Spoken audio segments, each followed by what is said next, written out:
Assalamu alaikum for class. Here is your book New Oxford Modern English. So let's open your books. Unit number 3, Anansi and 5. Anansi and 5. So students हम इस unit की reading कर रहे थे और हमने half reading जो है वो की थी. आज हम करेंगे स्टार्ट रीडिंग पेज नंबर 28 से. यस, यहाँ से आपको याद होगा कि हमने लास्ट में जो देखा था कि अब कौन आया, मिस श्रू आई. ठीक है, लेडी श्रू आई हैं. अब अनंसी, उनके पास पाइस है. ठीक है, बास्केट जो है वो भरी हुई है पाइस से. अब अनंसी की जो नज़र है वो उन पाइस पे है और अनंसी चाहता है कि वो किसी तरह मिस श्रू को अपनी बातों में लगा कर बटरिंग करके वो उनको 5 जो है, नंबर 5 उनको बोलने पर मजबूर कर दे ताकि वो मिसेस श्रू जो वो डिसअपेयर हो जाए और अनंसी जो है उसकी पाइस जो है वो खा जाए. Okay, let's start the reading. Oh lady shrew, how nice to see you. जी, अब वो क्या कहते हैं, ओ मोहतरमा श्रू, आपको देखकर बहुत खुशी हुई. Sit a while and rest, थोड़ी देर बैठ जाएं और आराम करें. I need your help to count my plants and you can share your wisdom with me. Wisdom कहते हैं अक्लमंदी को. ठीक है, अब वो कहते हैं need your help to count my plants, मुझे अपने पौधे गिनने में आपकी मदद चाहिए और आप मुझसे अपनी अक्लमंदी की बातें भी जो है वो शेयर करें. ठीक है, मुझे आप अपनी अक्लमंदी की बातें भी बताएं. Anansi grinned and showed all his sharp teeth. अब अनंसी मुस्कुराया और अपने तेज़ धार दांतों की नुमाइश, यानी अपने दांत निकाल के मुस्कुराया. He was trying hard to be charming because he really wanted to eat all the pies. Charming means attract कर रहा है, यानी वो मिसेस श्रू को अट्रैक्ट करने की बहुत ज़्यादा कोशिश कर रहा है, अपनी बातों में लगाने की बहुत कोशिश कर रहा था क्योंकि he really wanted to eat all the pies, क्योंकि वो सारी जो कचौरियाँ थी वो खाना चाहता था. Next is Mrs. Shrew was not a fool. Mrs. Shrew बेवकूफ़ नहीं थी. She could see Anansi's eyes glisten as he looked at the pies. यानी वो जो है मिसेस श्रू वो बेवकूफ़ नहीं थी. वो कचौरियों पर नज़र डालकर अनंसी की आंखों को चमकता हुआ देख सकती थी. यानी वो अनंसी जब उसकी कचौरियों की तरफ देख रहा था तो मिसेस श्रू जो है वो समझ गई थी कि अनंसी जो है वो कोई ना कोई ट्रिक करने ही वाला है. Well, Anansi, you're kind. I'm tired. She put down her load. How can I help? Yes, अच्छा अनंसी, तुम बहुत अच्छे हो, मैं बहुत थकी हुई हूँ. फिर उसने क्या किया, अपना जो सामान था वो उसने नीचे रखा मिसेस श्रू ने. ठीक है, अब वो कहती है हाउ कैन आई हेल्प, मैं तुम्हारी मदद कैसे कर सकती हूँ. आई कांट काउंट, ही लाइड, उसने झूठ बोला कि मुझे काउंटिंग नहीं आती, गिनना नहीं आता. Can you count my jam mounds for me, क्या आप मेरे इन कचालू के जो ढेर लगे हुए हैं, माउंट्स ढेरों को कहते हैं, ढेर लगे हुए उनको गिन सकती हैं. Mrs Shrew smiled. She walk to the nearest mound. Mrs Shrew जो है मुस्कुराई और वो करीब जो ढेर था उसके ऊपर उसकी तरफ गई. एंड स्टूड ऑन इट, और उस पर जाकर खड़ी हो गई. ठीक है, now she pointed to the mound that was furthest away from her, और फिर उसने फर्देस्ट मतलब दूर. ठीक है, अब उसने जो उससे बहुत दूर था एक ढेर, उसकी तरफ इशारा किया. ठीक है, 1 2 3 4 एंड दिस वन. यस, अब वो कैसे काउंट करिए, 1 2 3 4 एंड दिस वन, यानी 1 2 3 4 और एक ये. अब वो 5 नहीं बोल रही. ठीक है, शी सेड क्लियरली, उसने बिल्कुल वाज़ेह जो है वाज़ेह अंदाज में कहा. Anansi frowned. Do it again. Say all the numbers, he said. Prone मतलब माथे पर बल डालना, गुस्सा करना. अनंसी ने जो है अनंसी को गुस्सा आया. डू इट अगेन, दोबारा से करो. से all the numbers, he said, उसने कहा कि सारे नंबर्स जो है वो बोलो. मिसेस श्रू को कहते हैं कि सारे नंबर्स बोलो, माउंट्स जितने भी हैं उनके नंबर्स बोलो. 1 2 3 4 and this one that I am sitting on. Mrs. Shrew spoke slowly and clearly. Mrs. Shrew जो है वो आहिस्ता से और वाज़ेह अंदाज में बोली, 1 2 3 4 और एक ये जिस पर मैं बैठी हुई हूँ. A flash of anger passed over Anansi's face.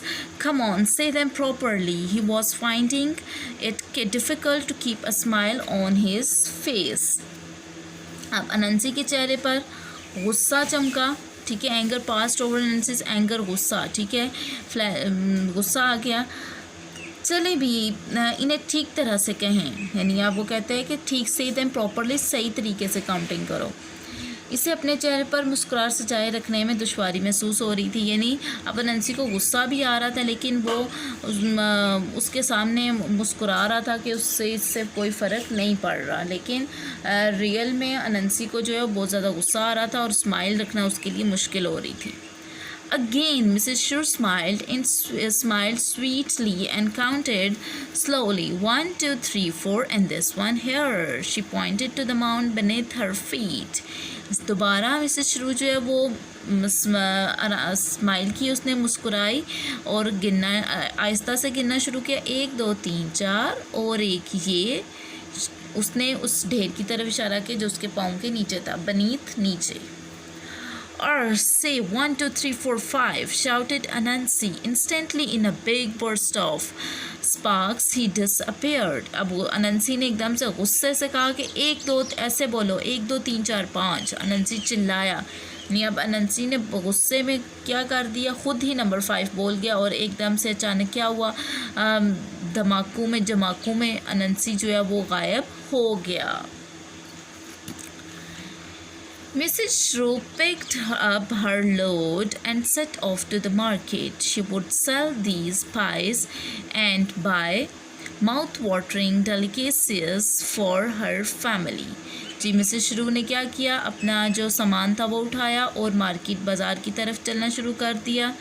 She would sell these pies and buy mouth-watering delicacies for her family. वो इन कचौरियों को मार्केट में बेचेगी, फ़रोख्त करेगी और अपनी फैमिली के लिए मज़ेदार से खाने जो है वो ख़रीद कर लाएगी. सो कंप्लीट होगी हमारी यूनिट. आपने इसको अच्छे से रीड करना है स्टूडेंट्स. आपने देखा है कि इस यूनिट से आपको एक मॉरल लेसन भी मिलता है, एक आपको अखलाकी सबक में मिलता है, और वो क्या है, the moral of this story is that grid will bring you trouble. यानी लालच आपको मुसीबत की तरफ ले जाएगा. यानी आप लालच करेंगे तो आप मुसीबत में फंस जाएंगे. ठीक है. सो लालच कभी नहीं करना चाहिए. ठीक है. जो मिले उस पर शुक्र अदा करना चाहिए. Okay. Come to next page, page number 30. Yes students, page number 30 पर क्वेश्चन आंसर्स हैं. ठीक है. Exercise number A part 1. हम इसके फर्स्ट 4 जो क्वेश्चंस हैं वो आज सॉल्व कर लेते हैं और बाकी जो रिमेनिंग है वो हम इंशाल्लाह नेक्स्ट लेक्चर में कर लेंगे. Okay. Question number 1 is What was the witch's name? जादूगरनी का नाम क्या था? And why didn't she like it? और उसको अपना नाम पसंद क्यों नहीं था? The witch's name was 5. जादूगरनी का नेम 5 था. She didn't like it. उसे ये पसंद नहीं था because all through her life people had laughed and looked surprised when they heard her name.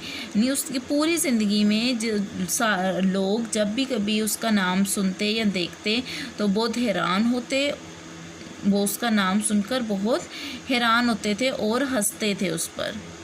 Next question number B is what was the witch doing in her garden? जादूगरनी जो है वो अपने गार्डन बाग में क्या कर रही थी? The witch was stirring her big cooking pot. वो अपने बड़े बर्तन में चम्मच हिला रही थी. And saying a spell in her garden, और वो अपने गार्डन में मंत्र पढ़ रही थी.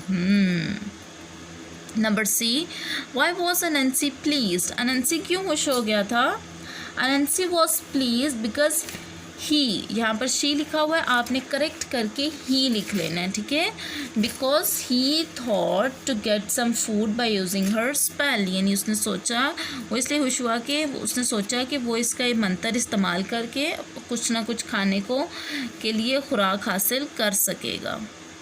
Number D is what was the first animal that Anansi tricked? सबसे पहला एनिमल कौन सा था जिसको अनंसी ने बेवकूफ़ बनाया? The first animal that Anansi tricked was Mrs Rabbit. यानी पहला जानवर जिसको अनंसी ने बेवकूफ़ बनाया वो मोहतरमा खरगोशनी थी, यानी मिसेस रैबिट थी। ओके, फर्स्ट 4 क्वेश्चंस हो गए। रिमेनिंग जो हैं वो हम इंशाल्लाह नेक्स्ट लेक्चर में करेंगे और बाकी एक्सरसाइजेस भी सॉल्व करेंगे। ओके स्टूडेंट्स, आपने इस यूनिट को रीड आउट कर लेना है और वर्ड्स मीनिंग आपने अपने नोट से प्रिपेयर करने हैं। Okay students, take care and अल्लाह हाफिज़।